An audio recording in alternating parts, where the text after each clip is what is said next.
Disclaimer, due to the following audio being recorded before the January 28th and 29th editions of Raw and SmackDown, stay tuned for a bonus audio clip after the review, where I give my short thoughts on the storyline aftermaths of the Royal Rumble. Thank you, and please enjoy the following review. Hey everybody, SONGOSHUAKU'S here, and welcome to our review for WWE Royal Rumble 2019. But first, make sure to hit that subscribe button followed by hitting the notification bell so that way you are notified as soon as my content is released. Alright, and joining me, we are actually live in person for the first time recording a podcast, in person that is, live. Please welcome back the man0001. Hey everybody, this is the man0001, and hello friends, how do you do out there? So yeah, basically, and I apologize guys if you do hear any noise coming in the background. We're here actually at the man0001's very own place here in his living room recording this sometime after the Royal Rumble has ended. So I was at work for most of the pre-show, so I'll let the man0001 do most of the talking here in terms of the pre-show. So how was this match? This is the AOP Revival. Oh, was it AOP Revival? We're just going to call them the AOR.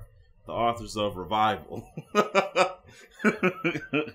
Yep. All right. First and foremost, fuck the Revival.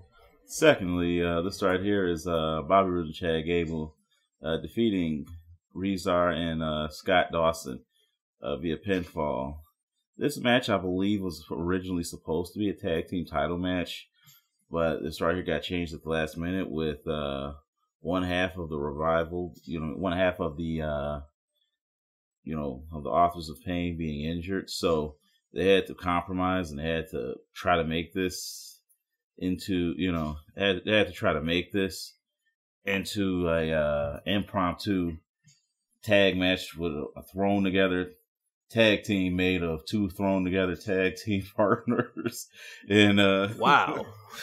So it's just like, it's kind of like if this is like 2001, and they threw Bubba Ray Dudley and Matt Hardy into one tag team. It made them face the tag team champions of the world at the time. It just wouldn't make any sense. The chemistry was off. The timing of the match was off. Had some pretty good, moments. You know what I mean. But at the same time, it was just like, typical kickoff match. Wow. Well, so it was just, so it's just like, yeah. So yeah, it's like, just like I say, it was a match. Crazy. And I talk about how in my NXT Phoenix review that, let's face it here, you look at the state that the Raw division, tag team division is in. Crazy. Alright, so then the next match, I did catch part of this during my break at work for the United States Championship match, Shinsuke Nakamura versus Rusev. Man, the difference in 1 year. Nakamura is in the Royal Rumble, winning the men's Royal Rumble last year. Now he's in the kickoff show as the secondary title holder. But overall, the first part of this match looked pretty good. Nice back and forth action. But go ahead and let us know about the remaining of the match, the end result. Let me get my thoughts on this match.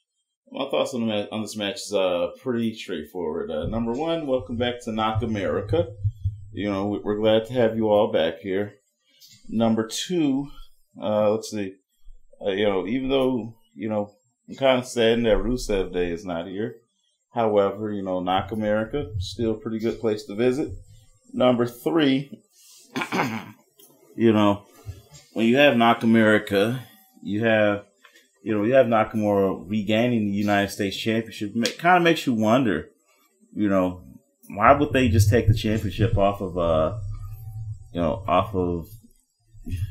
Rusev in the first place, you know what I mean? But I guess it was just to try to pop ratings on a Christmas Day special. But honestly, though, I hope Nakamura gets a good run with this championship up until WrestleMania, leading up into WrestleMania. And I hope this leads to him becoming a WWE champion or a Universal champion eventually in the future, you know? Cool. Yeah. I was predicting that Rusev was gonna be the one to win. And why? I mean, from this standpoint, it's like crazy. So moving on to the next match, we had Buddy Murphy defending the Cruiserweight Championship against Hideo Itami, Akira Tozawa, Kalisto, in a fatal four-way for the Cruiserweight title match. Now, I know I don't keep up with 205 Live, but I did say on the no DQ predictions, as I stated, I don't keep up with it, but I'm pretty sure it was going to be a good match, and probably wonder why I wasn't on the main card. So I didn't see this match, but Man0001, what did you think about the match? Oh, I love this match. It was a great Cruiserweight championship match right here. Some of the, as always with the Cruiserweights / light heavyweights / X Division guys, you're going to have amazing spots. And the spots, man, were good. Especially that spot where two of the competitors on there, and it was a needle and thread. Like, one of them went right through the legs of the other guy. It was fucking incredible. And I enjoyed this match, This right here is definitely a match that, this is right here is definitely a 9.2 out of 10 match.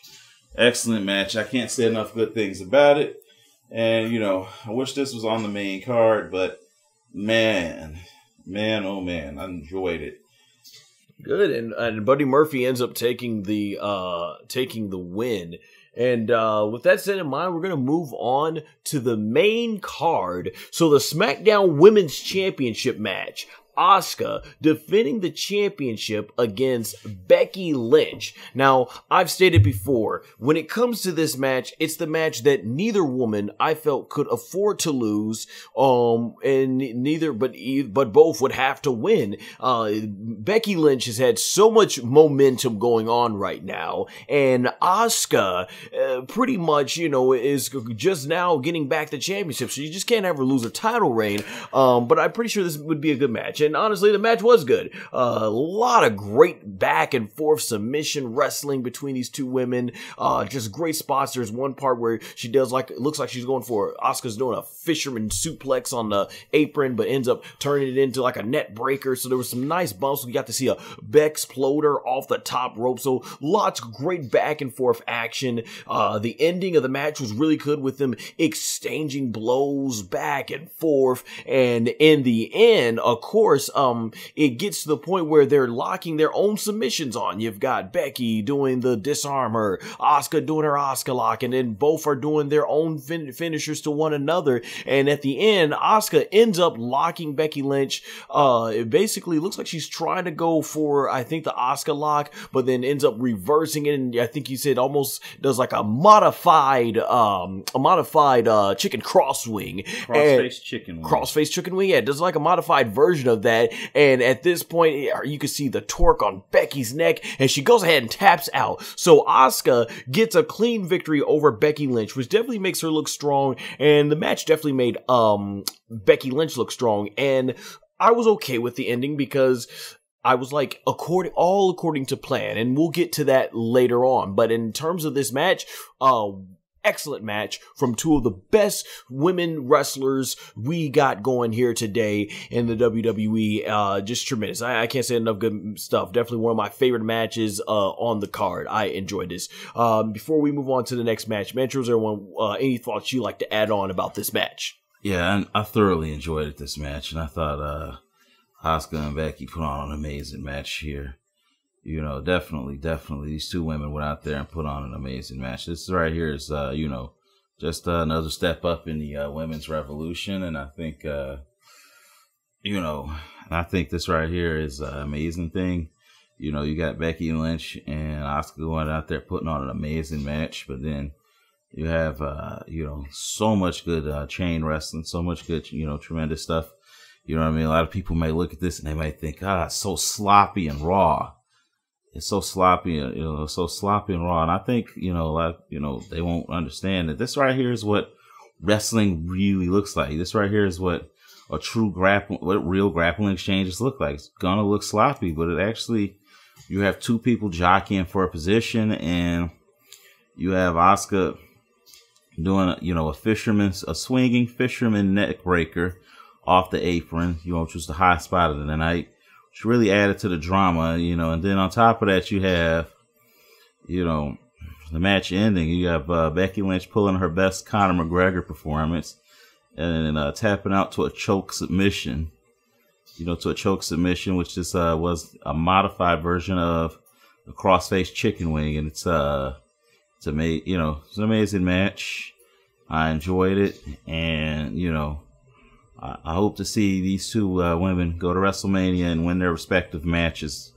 Certainly do. Yeah, man, very well said. I was just stating how, for a long period in 2018, it just seemed as if Becky Lynch and Asuka weren't going anywhere, and look at them now in this match. All right, so moving on to the next match, we had the SmackDown Tag Team Championship match. Cesaro and Sheamus of The Bar defending their championships against The Miz and Shane McMahon.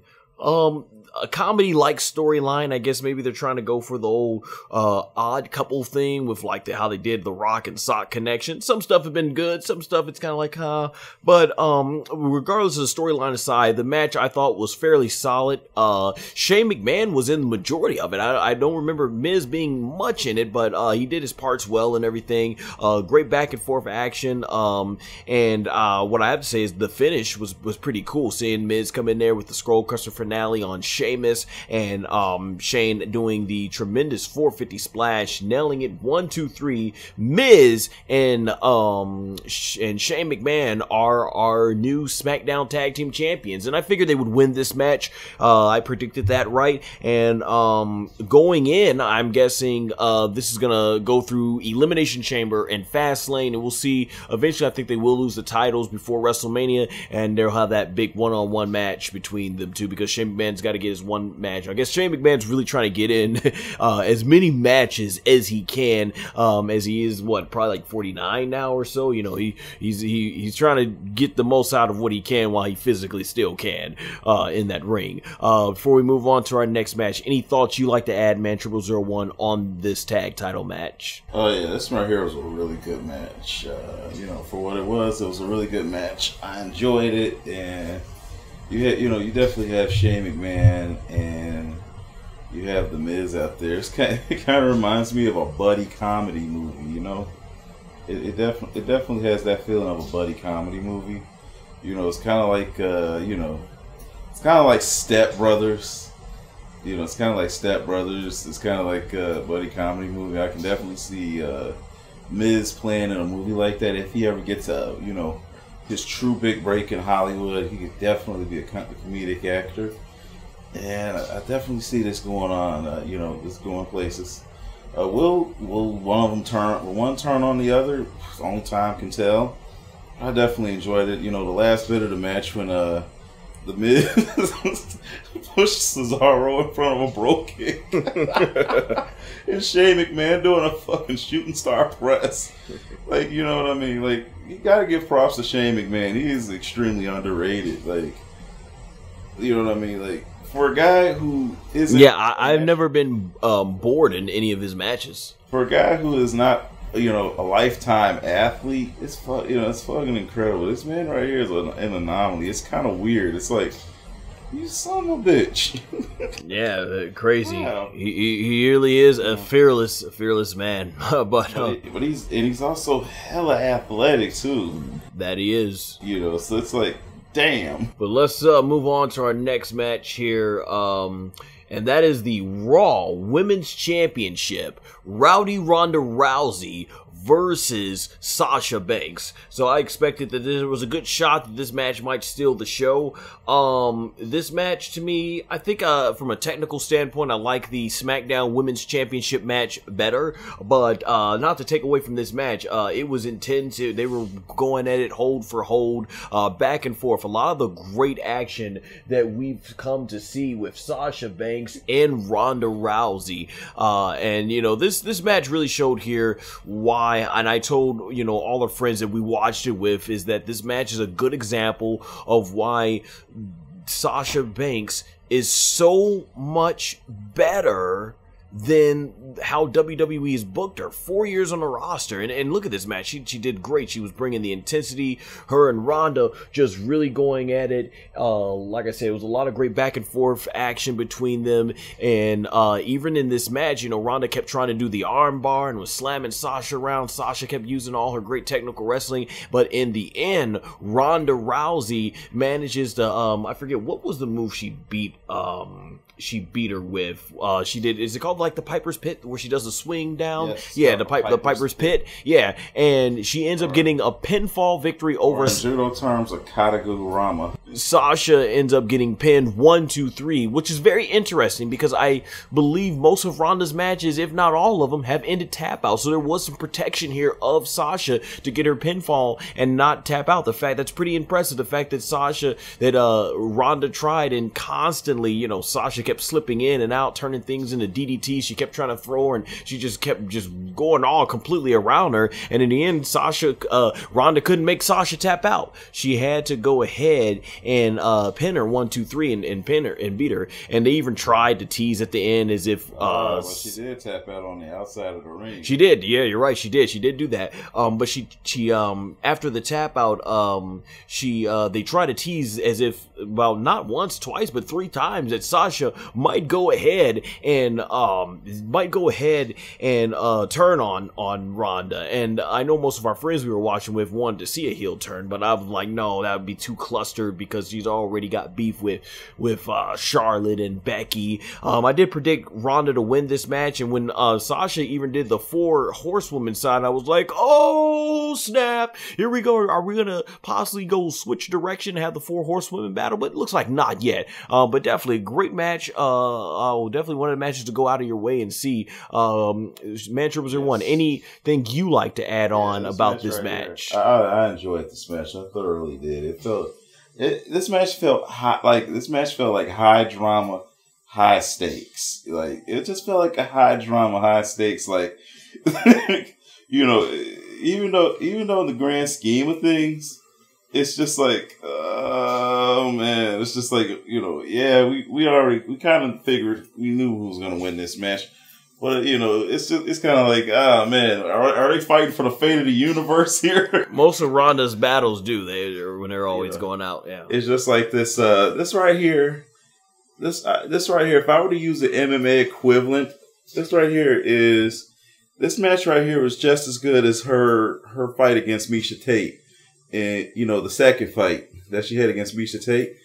You know, because you know, Ronda was put in a lot of uncompromising positions here. And, you know, and you had Ronda go ahead and have to battle, and you had Ronda have to dig deeper than she ever had, deeper than she did in the Charlotte match, which was another match that ended with which is another match that didn't end in submission. That match ended in DQ for Ronda. So it's like every time Ronda faces one of these 4 horsewomen, she has to go ahead and she has to win with another means other than submission, because it's like this, you know, kayfabe wise, Sasha Banks is really good. You know, she's really good in the ring, and she's definitely somebody you got to put away. You know, you're not, you know, war or not, you're not going to submit her. Unless you're like someone like Charlotte. I think Charlotte is probably the only one to submit her, you know, ever since she got to the main roster. You know, outside of that, it's like, you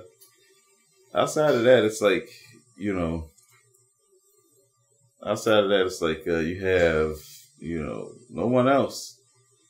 So, you know, this right here was a really good match, and it felt really intense, and I enjoyed the fuck out of it. Yeah, you know, that's one of the great things. Ronda's matches always have that level of intensity, and this is pretty much like her 1-year anniversary, and what an incredible year it's been. Very similar to Kurt Angle and Brock Lesnar.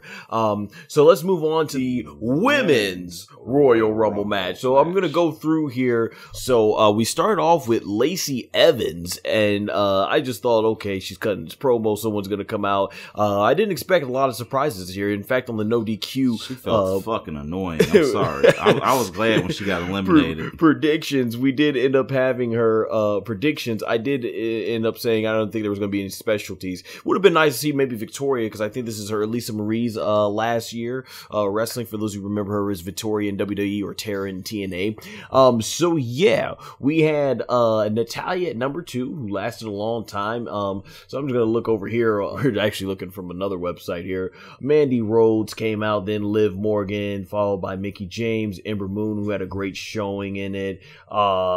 Nikki Cross, I thought, had a tremendous. I popped when Nikki Cross came out. Peyton Royce. You had Tamina. I don't know if I'm going to pronounce this right. Zia Lee. Zia Lee. Okay, yeah, we had her coming in. Sarah Logan next, and Charlotte Flair at number 13. And I said she's going to give her best 2001 Rock appearance. And you guys who remember the 2001 Royal Rumble, that's the number that The Rock came in, and he made it all the way to number 3. We had Kairi Sane, then followed up by Maria Kanellis, Naomi, and I thought Naomi was pretty cool. I love the spot when she came out ready to whoop the crap out of Mandy Rose. And there was a cool spot where she eliminates, where Mandy Rose tries to eliminate her, and she sort of does handstands and she knocks out Mandy Rose, but then she does sort of like this tightrope walk on the barricade. And Corey Lyons had a great line where he said he doesn't trust the guy with the beard. And then from there she jumps, and it looked like a long way. It may have just been the way the camera made it, but she jumps from the barricade onto the stairs. She's able to get up on the stairs, and it's pretty cool. And then after that, Mandy Rose eliminates her and everything. So that bitch. Boo, I was booing like boo. I was upset like a motherfucker. I've been anyone who's followed us. We're big fans of Naomi and everything. And then let's see what we had. We had Candice LeRae making her main roster debut. Alicia Fox. How do you pronounce this one? Casey, number 19? Cantanzaro. Oh, okay. Yeah. We had her come out. Zelina Vega. Big props, Zelina Vega. Anyone out there who's a Street Fighter fan, I know you had to get a pop out of that one with the Vega. That was pretty cool. Yeah, that was really cool. Then you had Ruby Riott, Dana Brooke, followed by Io Shirai, who we got to see her do that gorgeous moonsault. That was really cool. We got to see her do it twice. Sonya Deville, and then followed by Alexa Bliss, who made her debut in the Royal Rumble. Same thing with Charlotte Bayley, who had a good performance. And this is where things sort of get towards the ending here. Gets towards the end. So I don't remember Charlotte doing too much in this match. Do you? She just laid around. Yeah, I don't remember her doing much here either. I mean, I think next year Charlotte, depending on the storyline, if it calls for, I think next year Charlotte should win it. I'm pretty sure she's gonna get one victory of it. Yeah, because I think she should get it next year, and I think she should get an even earlier number than that, because Charlotte, she was just there to have drama for Becky. Pretty much, yeah. Most of the stuff comes towards the end, but I definitely agree. She needed to make it to the final two. Had a pretty impressive performance. Rhea Ripley, she came in dominating, kicking, man. Rhea did I think it was the Io Shirai, nasty looking kick. Oh man, both of us were like, oh. I tell people this right here is a female Pete Dunne. See, they don't believe it. All she do is some small joint manipulation. And that's that, but yeah. Right. So yeah, the real part of the match. Now I knew there were going to be a lot of legends. That's what they did last year. They did the legends last year, and you'll hear exactly why we're about to get why the Mantra Reserve one's cracking up in the background. So I knew last year we were going to have the legends. This year they focused more on the current talent, which to me is absolutely the right thing. You can only build off of nostalgia, but we were watching with a lot of our friends who were casual fans, and they kind of thought the match was boring compared to last year. And the storylines. I don't think the storylines, the WWE hasn't done a good job building these current, a lot of the current stars up, so you kind of don't pop. Because, let's go back to the 1999 Royal Rumble. Not really looked upon by many people as the greatest Royal Rumble, but one thing that was cool is it's like you pop for every entrance in that Rumble, because in that Rumble, everybody in the Attitude Era was over. But, so they get down towards the last people. Now, earlier, and I did actually like that WWE did this. WWE sort of set a plot device earlier in the show with Lana.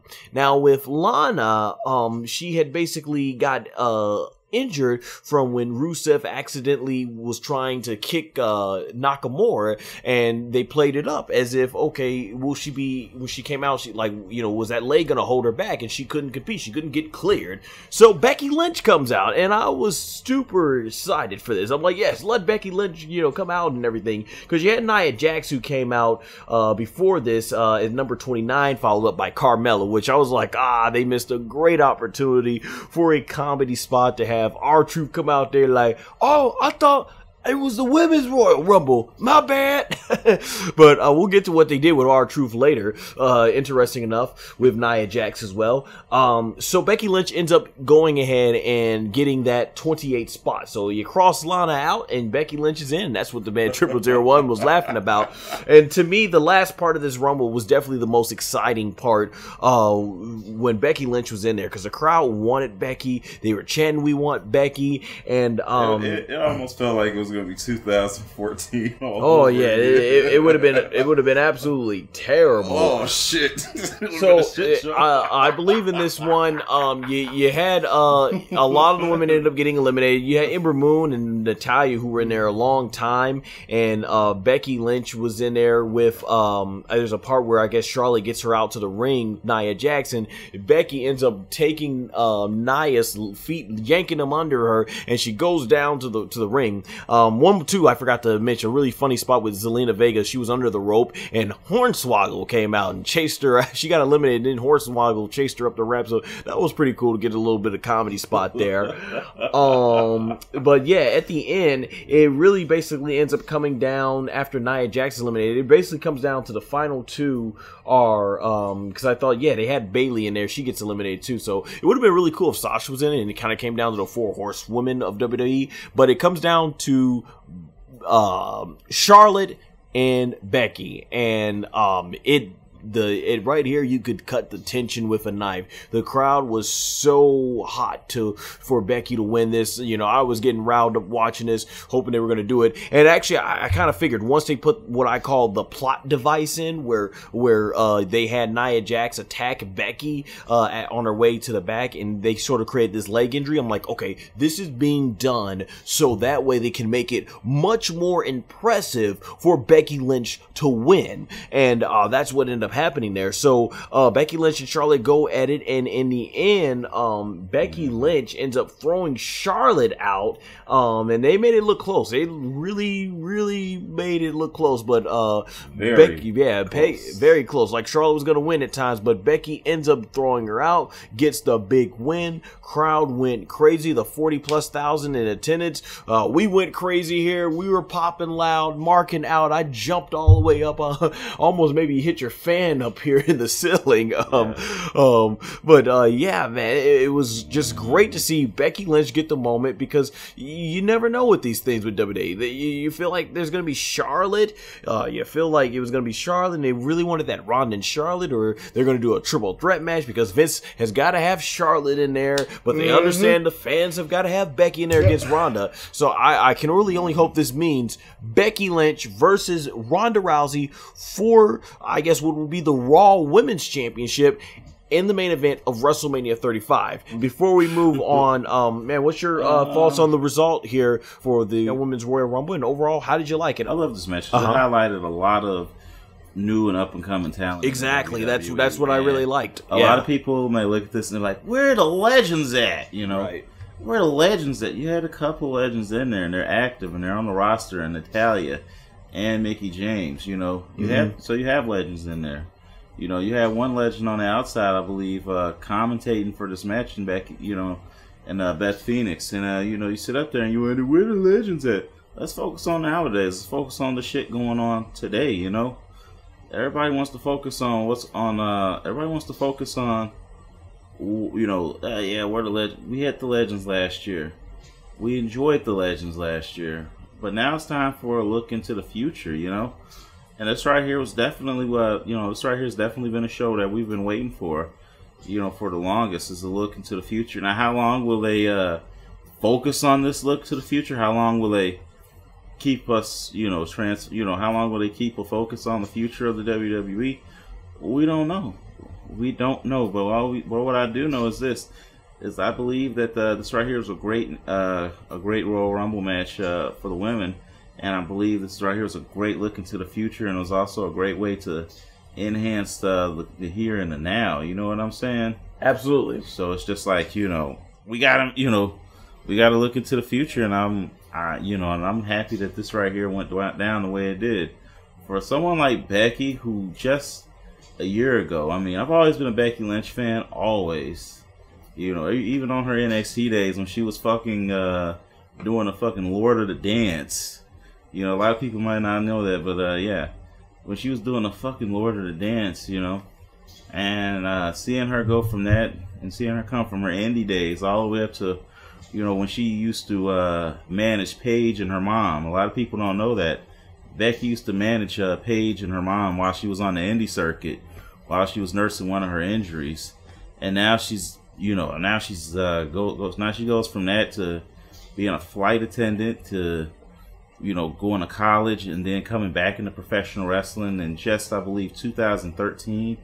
And then she goes from that to, in her 2013 debut, she was doing Lord of the Dance, where she was just tap dancing on NXT, having her basically shuck and jive, but for Irish people. And then on top of that, you have her go from that to actually having a character. And then you have her go make her main roster debut.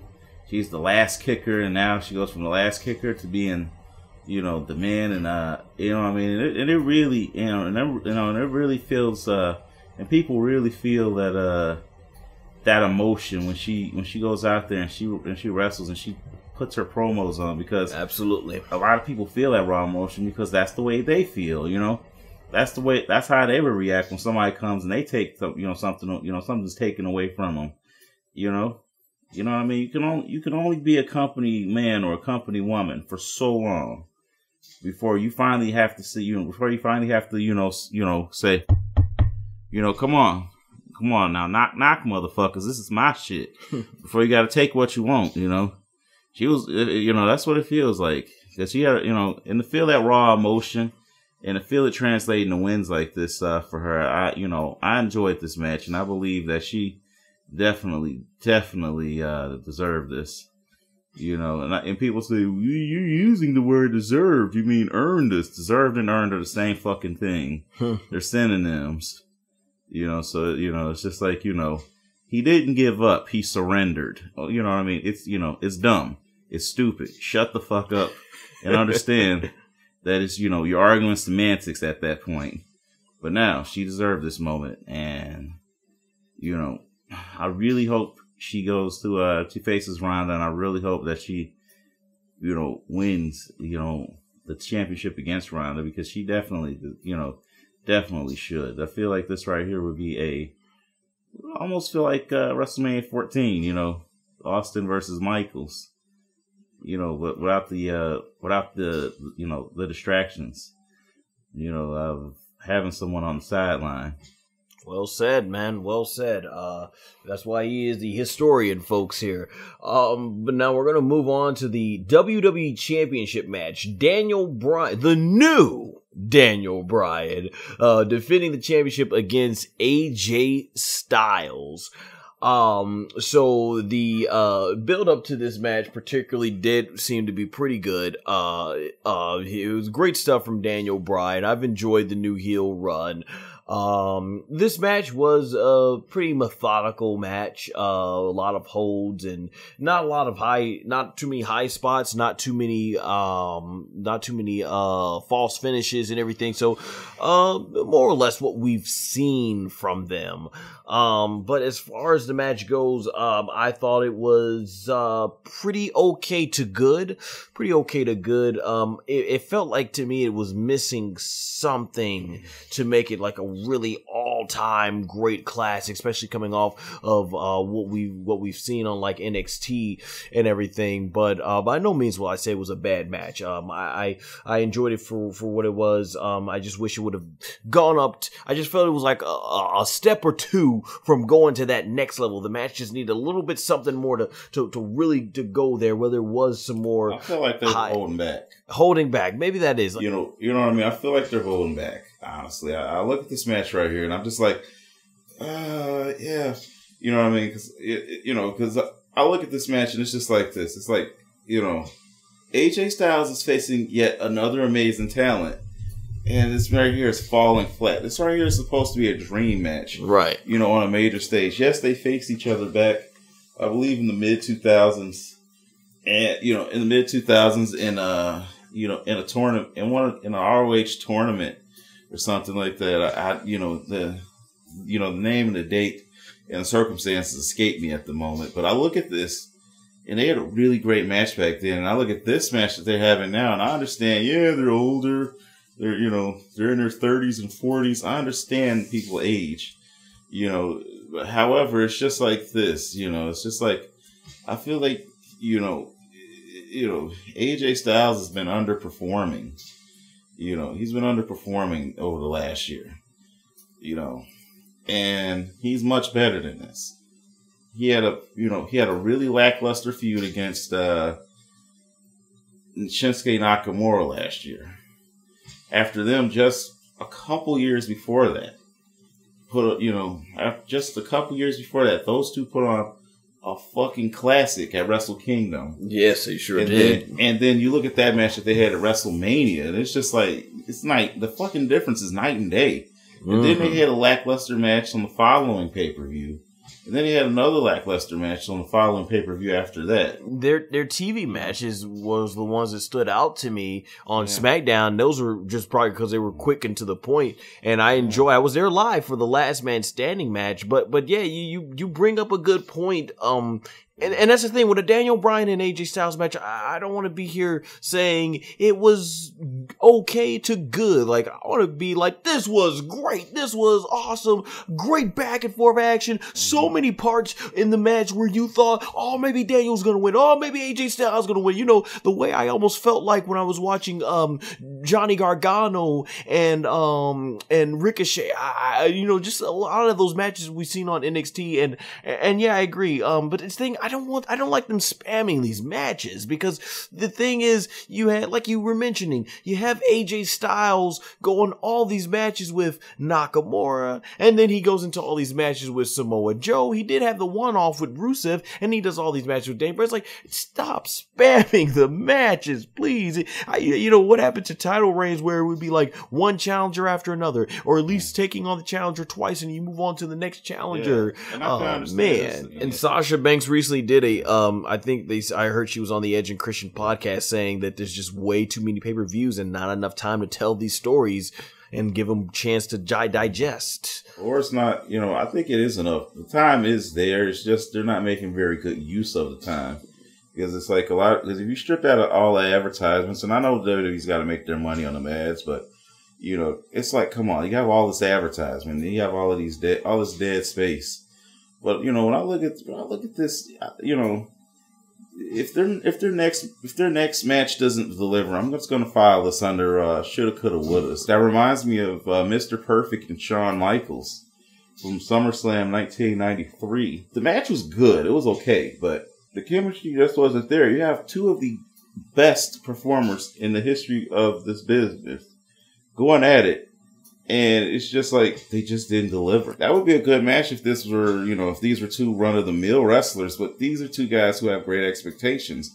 You have another match, like CM Punk versus The Rock, should have been a great match. But, you know, you have two great all-time performers going at it, and it was just okay. And just okay is not good coming from two performers like that. You know what I'm saying? And then you have matches that ironically having AJ Styles and Shinsuke Nakamura. And now you have Daniel Bryan versus AJ Styles. You know, their first couple of matches were good, but it's just like now their quality is just watered down. And then you have Eric Rowan come out the fucking blue. Yes, that's what I was going to get to the finish. To make all this, you know, like I said, we said the match was okay, decent, right? Not bad, but just okay and decent, not great. This ending, I was like, boo! I thought it sucked, honestly. Eric Rowan, and hey, I like Eric Rowan, but it's like, the reason why I thought it sucked because, like I said, I feel this is just not necessary for AJ Styles versus Daniel Bryan to end in this fashion. I thought this was going to be the blow off and we were going to get some new stuff with Daniel Bryan. Some new stuff with Daniel Bryan as far as two more new challengers before WrestleMania, but they're just going to drag this out through WrestleMania. I hope they don't. I hope they finish this shit up in the next pay-per-view. Right. Come on now. Daniel Bryan smoked his ass 3 times.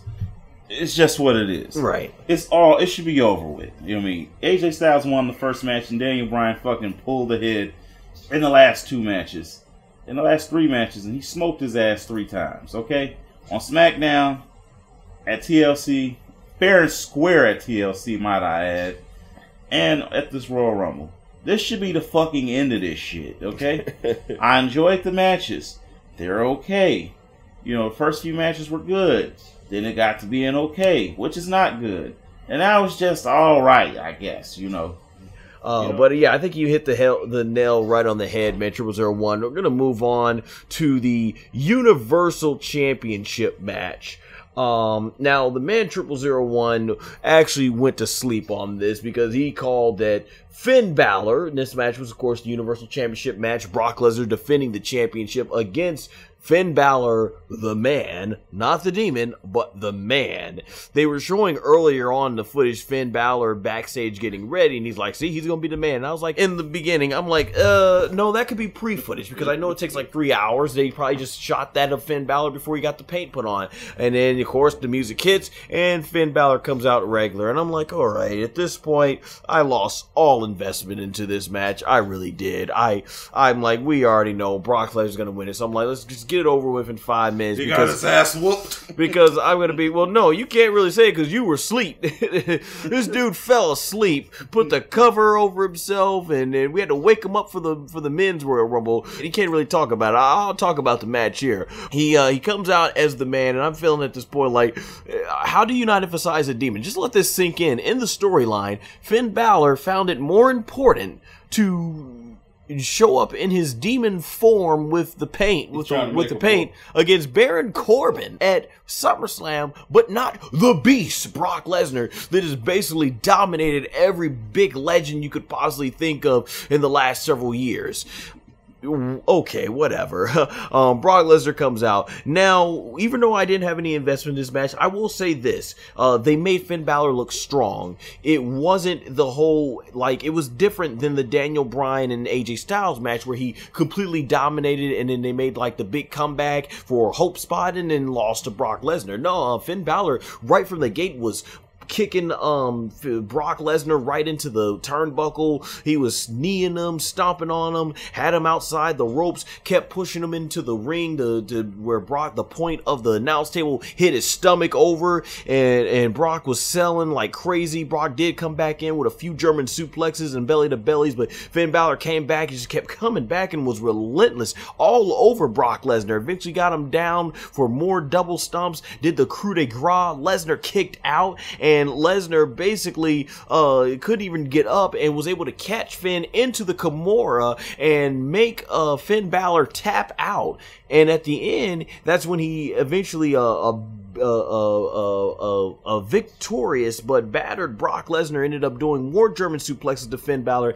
and hits the F5 and eventually leaves. So they really made Finn Balor out as the man to be able to give Brock Lesnar a fight, and he took the fight to Brock Lesnar by surprising him and kicking him and pushing him into things and from turnbuckles to objects. So in terms of a match, it was good. I liked it, and they made him look a lot stronger than even Samoa Joe. I mean, not Samoa Joe, but AJ Styles, or maybe you could say Samoa Joe because he didn't have to attack him from behind, but AJ Styles and Daniel Bryan. So once again, Brock Lesnar definitely putting out some of his best matches. This is one of the better Brock Lesnar matches, and putting out, once again, better matches with the smaller opponent. That being said, however, at no point did I ever get any hope that Finn was going to win. And even if Finn Balor did win, it would have been like, okay, why didn't you just have them go ahead and do the Demon? And I really thought they should have done the Demon form. And at this point, it seems like, man, I don't know what other great validation to have the Demon form. I guess maybe they don't want him to be defeated, but it's like, you got to bring it out for the Beast, Brock Lesnar. It's weird. I don't know where they're going to go with Finn Balor from here on this, but overall, like I said, it was a good match, but very predictable. And the predictability of this match ruined it. Whereas if he was a Demon, I would have kind of at least hoped a little bit. It would have had some tension. I always knew Brock was going to win, but maybe with the Demon, it just wouldn't have felt so obvious. So that's my thoughts on it. Man, 0001, I know you fell asleep, but you got the result that you figured out. I do recommend, if you just want to check it out just to see Finn Balor look strong, Finn Balor definitely got a lot of offense in this match than Brock Lesnar did. So definitely check it out. That being said, let's move on to the main event, which is the Men's Royal Rumble. Wait a second. We got to crack one open for our homeboy Finn. Sounds like this is what happened. You know, that might sound like I'm about to have me a drink, you know, of a good beverage. But that right there sounds like the can of ass whooping Brock Lesnar opened up on him.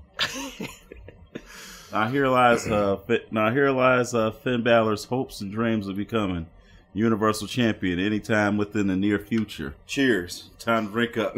All right, let's move on. So our main event here, we'll go through this like we did the last Rumble. So we kick things off with Elias as number 1 and Jeff Jarrett as number 2. Fuck Jeff Jarrett. So he still doesn't like Jeff Jarrett because we met him at stiffed me. We met him at WrestleCon. What was it? WrestleCon 2017. We were walking in, a few years ago. And he was like, he was all like, "Look, it's Jeff Jarrett," and he said, "Can we get an autograph?" And Jeff Jarrett came, and he politely smiled to us and told us, he says, "I'm in there, guys," and by that he means in the hotel near the hotel area and everything. So to this day, I'm like, he was nice, but according to the man 0001, he says, what did you say? He ended up no showing at the place that he had to go to. So it is what it is there. But anyways, Jeff Jarrett, you had a part where Elias, they were going to tease basically doing his theme song, and so Elias ends up beating the crap out of Jeff Jarrett and hits him in the back with the guitar and throws him out. Whooped his ass. So yeah, for the man 0001, it had to be a proud moment, a great way to start off this Rumble. But he thought Jeff Jarrett was a waste for their. That was their big surprise. That was their only legend this time. Mm-hmm. So let's go through here. I never met a Jeff Jarrett that didn't deserve it. Let's go through here. We had Shinsuke Nakamura coming out at number 3. Kurt Angle came out at number 4. Got some German suplexes in there, but he didn't last too long. I figured he kind of wouldn't. Johnny Gargano from NXT. That was really cool to see Johnny Gargano in there. He lasted a good while before getting eliminated by Baron Corbin, which I know made you upset. Jinder Mahal. The Shanti stuff and being the modern day Maharaja did not work at all. This man got eliminated as soon as he was in there. Samoa Joe was cool. His performance was great as well. Joe was just came in, didn't give a care, knocking dudes out left and right, punching everybody, throwing them out. It's like, wow, you know, this is cool. So we got that. We got Kurt Hawkins in there, and the fans were getting behind Kurt Hawkins. Seth Rollins came out at number 10, so I knew he was going to be one of the Iron Man in this Rumble. So that was pretty cool. Titus O'Neil, he had a great comedy spot. Right. Yeah, Titus World Slade. I guess they were just hoping for it. So, you know, he did like the whole, you know, the cross prayer and everything, and he ran down the aisle and slowed down before he got in there, and that's where he noticed who was in there. Kurt Hawkins. Yeah, Kurt Hawkins was in his ring, and he actually ends up going under the ring anyway. And he looked at him and said, "You motherfucker." Yeah, it's still in my gimmick, right? So he gets out. And from there, in the ring, what happens is, as soon as Titus O'Neil gets in there, he's eliminated right away. I forget if it was Joe that eliminated him, but yeah, he's eliminated right away. You had Kofi, right? You had Kofi Kingston coming out at number 12. Kofi Kingston, of course, he had a couple of cool spots where he got eliminated. One part where, to me, I gotta look at the footage back, but it looked like his feet did hit the floor for a brief second, but he got his foot up real quick, so it is what it is. But yeah, he did some really cool stuff where he basically rolled through the apron and was able to get on the ring steps. And there was another part where Xavier Woods came out and he was able to jump onto Xavier Woods, and basically I think he only kept one foot out, which is a spot I've been wanting to see in the Rumble, because I don't remember. I've seen every Royal Rumble match in WWE history, and I don't know, and I think there may have been one in the women's where someone's like on their back, but they keep one foot in the air. Kofi Kingston, basically him and Xavier Woods did this thing where I guess Xavier Woods was able to flip him back into it without his feet hitting the ground, but then Braun Strowman eliminated them both, I think it was. No, it wasn't Braun Strowman. Who? It was Drew McIntyre. Drew McIntyre. Okay, yeah, Drew McIntyre, who was my pick to win. Drew McIntyre, right? Okay, so I grew away. Drew McIntyre. Yeah, Drew McIntyre came in like a boss and was just, dude, him and Joe both just smoking dudes left and right, out the ring, this way, out there, man. So yeah, you had No Way Jose, and even you had on Corey Graves on commentary, like, does anybody really believe that he's gonna win it? And No Way Jose, as soon as he gets in the ring, he is eliminated, and he goes back and party. After Drew McIntyre came out next, and he basically started laying waste to the whole conga line and everything. But we did have Xavier Woods, Pete Dunne in there. That was really cool. Andrade Cien Almas, and yes, I'm going to still say Cien Almas. I don't know if they shortened it, but I thought it was really cool with his name. Apollo Crews entering. AKA Sokka. Sorry, Andrade Cien Almas looks like a grown-ass version of Sokka from Avatar: The Last Airbender. He just does. I can't help it. He just does. We had Shelton Benjamin coming out to that theme that I'm still not a fan of. We need to get that, ain't no stopping me now, whatever that was. We don't acknowledge that theme. That theme is with Chris Benoit. Baron Corbin came out. Jeff Hardy, that was cool. See Jeff Hardy back in the Rumble match. Been several years. Rey Mysterio. Bobby Lashley came out after that. Bobby Lashley. Let's talk about this one. You know, we were all hyped. You know, the place was looking like money, smelling like money. This Rumble was about to become more money. And Bobby Lashley gets in there, and as soon as he gets in the ring, he's thrown over to the top rope. And I'm like, whoa, whoa, whoa, whoa, whoa. And I'm thinking his feet hits the ground, but no, he stops himself. I'm like, oh, okay. So then I sit back down, and then next thing I notice, boom, he's out of the ring. And I'm like, what? Yep. Just eliminate Bobby Lashley? Who made this? I'm like, who made this booking decision? The kind of look SONGOSHUAKU had on his face was, you motherfuckers. he had that. Better to tell you, because unless I'm in character for an acting cut, I don't curse. But man, let's see. Even though he doesn't curse, his body language outside of acting, his body language and his actions. If he was in a room with the WWE creative team and Vince McMahon, he'd probably look around and say, "You motherfuckers, you motherfuckers, you son of bitches, what the fuck, man?" And they do this thing where, instead of having Bobby Lashley have a dominant performance in the Rumble and then get eliminated, well, we'll have him get eliminated super quick, but we'll have him get his heat back by having him lay out Seth Rollins, who, Seth Rollins, was in the ring for a long time here, so they laid Seth Rollins out and all that stuff. So it was like, you had Braun Strowman come out, and then, I was wondering who 28 was in, because we knew who 29 and 30 would be. it's Dolph Ziggler. So Dolph Ziggler comes out, and I'm like, okay, so we got Randy Orton at 29, and we knew number 30 was going to be R-Truth. R-Truth comes out to number 30, and I'm like, oh, I guess they're not going to do any comedy spots. They're just going to be straight up with it this year. And then Nia Jax comes out, and they do R-Truth bogus by having Nia Jax attack him. Nia Jax basically gives R-Truth the Kofi Kingston treatment here. The Kofi Kingston Elimination Chamber 2009 treatment. Pretty much. So Nia Jax makes history by becoming the 4th woman by joining Chyna, Beth Phoenix, and Karma as the the only women to ever enter the Royal Rumble here. And she also made history by being the only woman to enter 2 Royal Rumble matches in the same night. That is true. That is very true. This is why he's a historian. Yeah, it's crazy. She entered 2 different Royal Rumble matches. I mean, if you think about it, if she were to win both, she could go to WrestleMania and potentially face off for either the Raw or SmackDown Women's title, or and in addition to that, the Universal or WWE World Championship. So it's just like WWE Championship and the Universal Championship. So it's kind of like, it's kind of crazy just thinking about it. She could be, she could be a champ. She could have been a champ if she, had she won the night and she picked the 2 titles she wanted.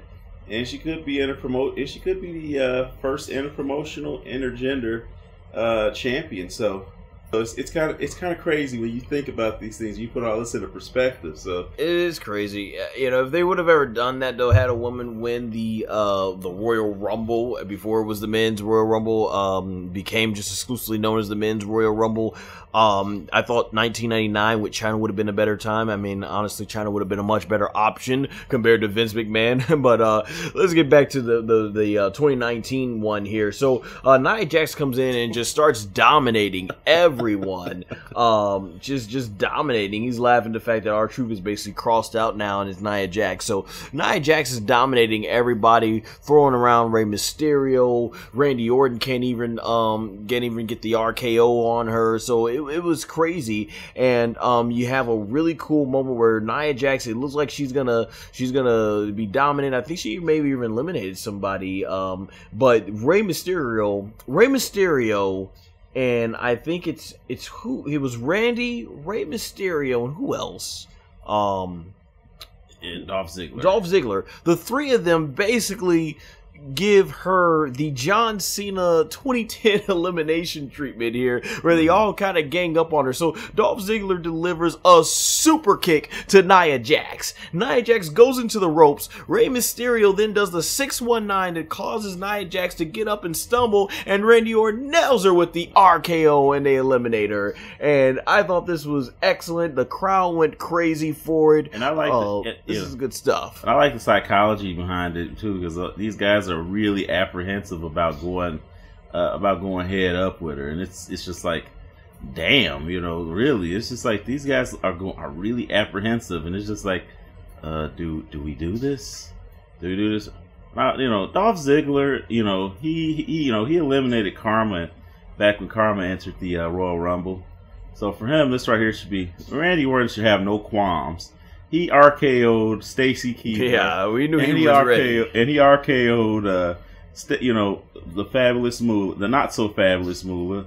So so this man's RKO'd some women before. So for him, he should have had no qualms doing the shit too. Yeah, it's been a long time since we've seen intergender stuff like this in WWE, and in recent times, it just seems more like they'll let the women hit the men, but don't let the men do anything. And it's like, if you don't want to have intergender, fine, but don't book the women to hit the men and then not do it other rounds. So they got that in here, and it made sense because she entered herself in the Men's Royal Rumble, and these guys are fighting for their championship. And there's really no reason to enter the men's Royal Rumble now, because now they have a Rumble for both genders, but they do it here, and I thought the spot was really well done, was cool, and hey, Nia Jax definitely looks believable in there. I mean, look how she towered over Rey Mysterio and everything, so if you're gonna do it, it's really believable. But let's get down to the last part of this match. Eventually,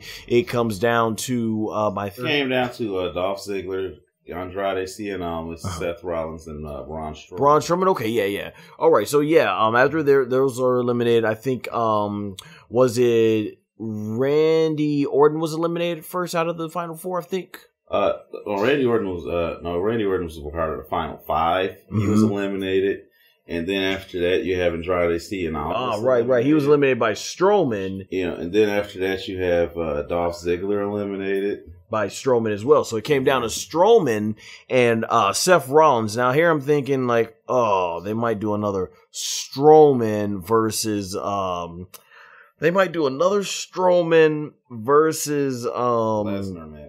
Lesnar match, and I'm like, so this was just one big troll. They basically just wanted to postpone it to WrestleMania. And Seth Rollins was my second pick. They had Ziggler eliminate Drew McIntyre. He was my pick. I was like, no.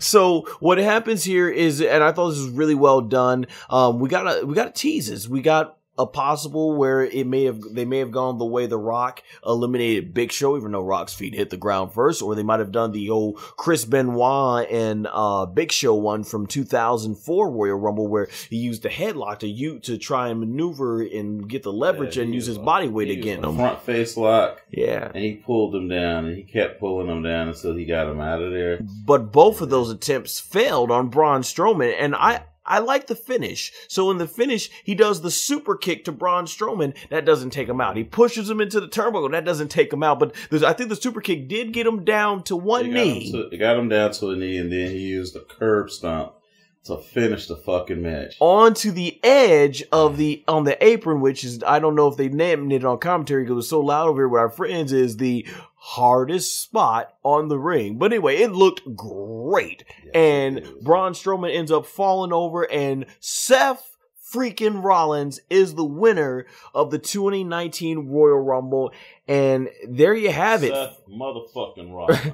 but there you have it. 2 Royal Rumble wins with 2 winners that are fan favorites, and particularly for the men's Royal Rumble, because in recent time that's twice in a year that we've had 2 new superstars who had never won it before win it. Of course, Seth Rollins has been established already, but it just feels great because they could have gone back to having Randy Orton win again and tie Steve Austin for a 3rd win, in which everybody knows Stone Cold Steve Austin is my all-time favorite. So I don't think we don't even need to see 3 Royal Rumble winners. I feel like we're past needing to have two somebody win a 2-time Royal Rumble. In this era, it just feels like it's not necessary now. Definitely stop, trying to churn those out.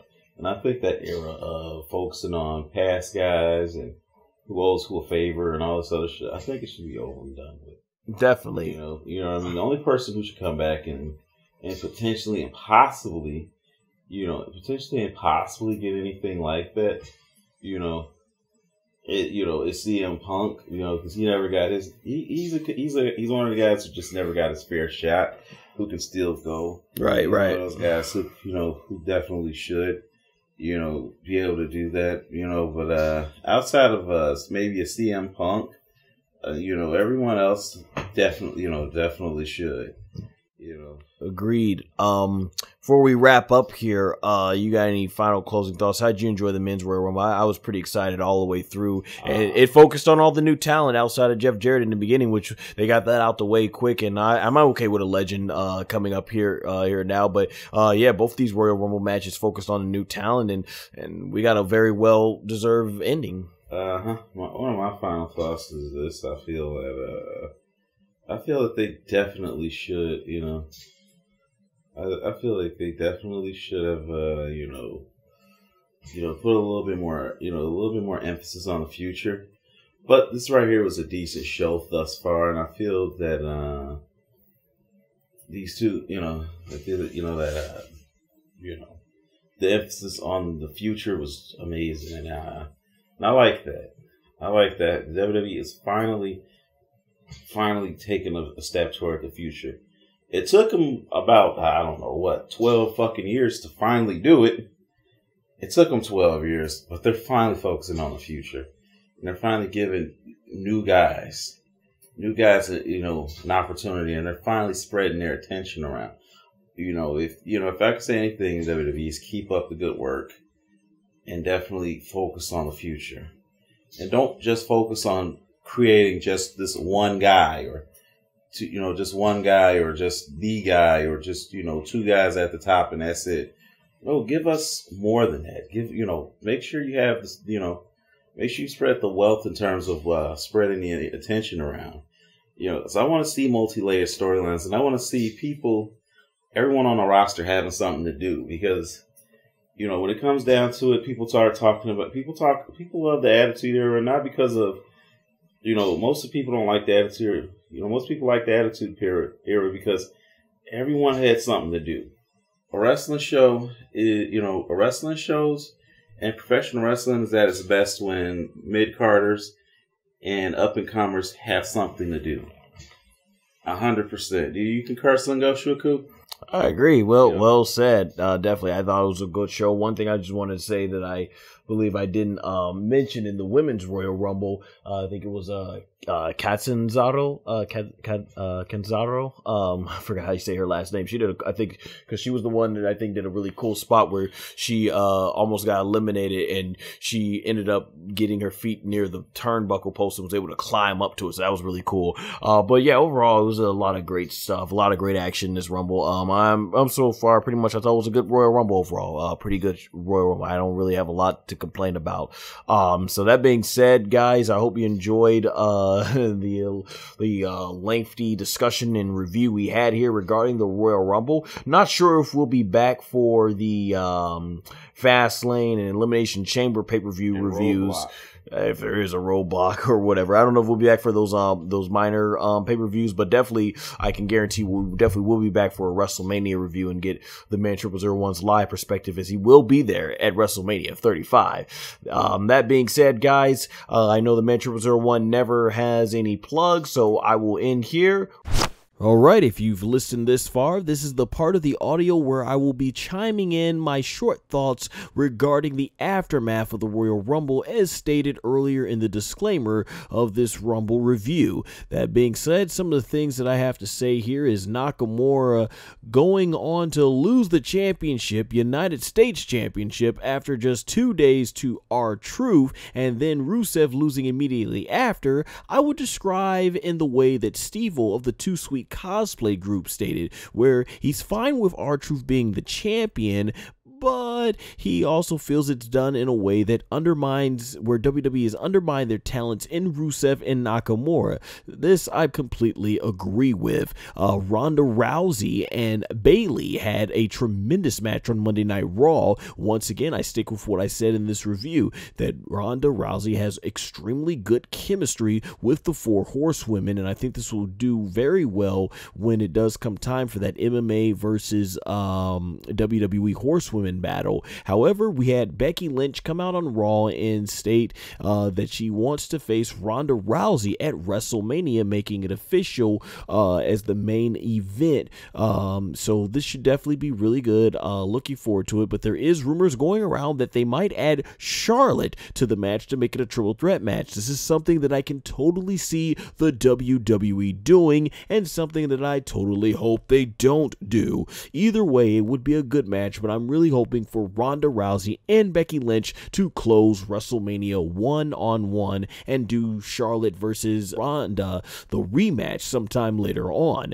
Seth Rollins challenged Brock Lesnar for the Universal Championship. Now, that being said, I was not a fan of their first match at Battleground 2015. However, just like the Man 0001 would go on to tell me after we were done recording the Rumble review, he said that it was basically a throwaway match to get to point A to point B, which was The Undertaker versus Lesnar at SummerSlam. But this time around, Lesnar versus Rollins would have much more importance to it, and it would be a much more bigger deal and not book like their pretty much one-sided battle from there. So hopefully this does end up being great. I thought the segment was really great. I loved Paul Heyman's promo, and Seth Rollins really sold the crap out of those F5s. And also Daniel Bryan, I enjoy the new hemp title he has now. It's wonderful for his heel persona and the character that he's playing. On top of that, I felt that the explanation for Rowan being with him was great as well. However, I still stand by what I said in the review. Wasn't a fan of that ending to the match. Just didn't think it was necessary at all for those guys. And you'll notice that I left the little rant part in about Daniel Bryan and AJ Styles match that we had in regards to if they do this again, because I felt like it still stands. Even with the Elimination Chamber, Daniel Bryan walks out of that champion, there's a good possibility WWE might go ahead and have those two go at it again at Fastlane, as opposed to giving Daniel Bryan a new challenger. But if they end up going at it again, hopefully it does end up being that all-time classic that I know we're waiting to see. It's also going to be very interesting too to see what comes of this Dean Ambrose situation, whether it be a work from WWE because they ended up going ahead and announcing it ahead of time that he's leaving, or if this is the legit real deal. Based on the reports that we heard, though, it doesn't sound too far-fetched. You know, when one of my things about the Dean Ambrose's character is that they always try to portray him as a lunatic, yet I felt like they really never went all the way with the lunatic and have gone more in the way of what's been heard in the report, the more hokey type of way for the Dean Ambrose character. So it'll be interesting to see where this goes from here. That being said, guys, until next time, here are my plugs. So, if you obviously are a fan of WWE or professional wrestling, we'll be doing more audio reviews like this for big events that you can listen to as you go about your everyday life. Also, if you're a fan of Dragon Ball, shonen manga, or anime adapted from shonen manga, make sure to check out my upcoming short film, Battle of Deception, as it's based on those types of genres. I currently have lots of videos such as the teaser trailer and the behind-the-scene interview videos right here on my channel, so make sure to subscribe and hit the notification bell so you can be notified as soon as I release more content regarding Battle of Deception, Dragon Ball, and even WWE. And make sure to like me on Facebook and follow me on Twitter and Instagram, both at SONGOSHUAKU. All links will be in the description below. Take care!